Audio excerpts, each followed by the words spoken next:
இன்றைக்கு இஞ்சி பூண்டு பேஸ்ட் அரைச்சி காட்ட போகிறேன். நான் இந்த அளவுகளின்படி எடுத்திருக்கேன். நீங்கள் உங்களுக்கு விருப்பத்தின்படி கூட்டி குறைக்கலாம்.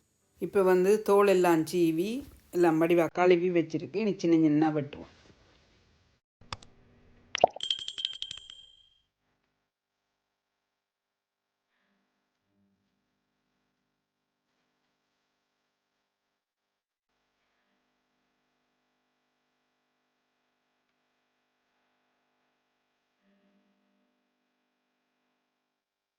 வெட்டி எடுத்தாச்சுது.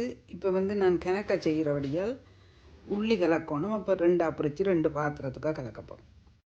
இப்போ இந்த உள்ளியையும் அரைவாசியாக பிரித்து போடுவோம். எல்லாத்தையும் கலந்து விட்டுட்டு அரைப்போம். இப்போ ஒரு கிரைண்டரில் போட்டு தண்ணியை கொஞ்சம் விடாமல் அரைக்க வேணும்.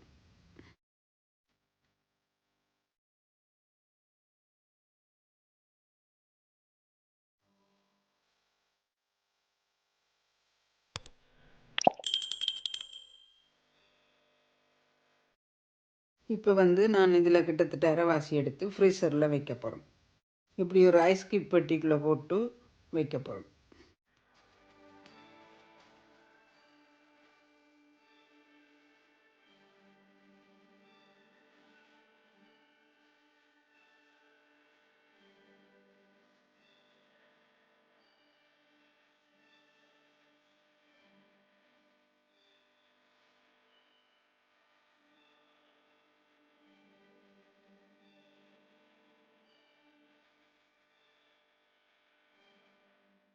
இதை இப்போ ஃப்ரீசரில் வைக்க போகிறேன்.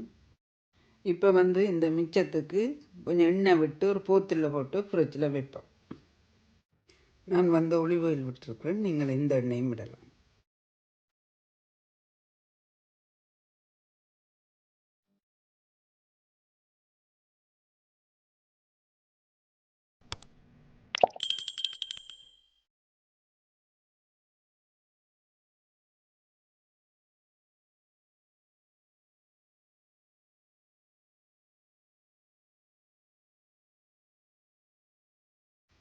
இதை அப்படியே ஃப்ரிட்ஜுக்குள்ளே வச்சால் ஒரு 2 கிழமைக்கு அப்படி பாவிக்கலாம். இந்த எண்ணெய் விட்டபடியாக பெருசாக டக்குன்னு பழுதாகாது.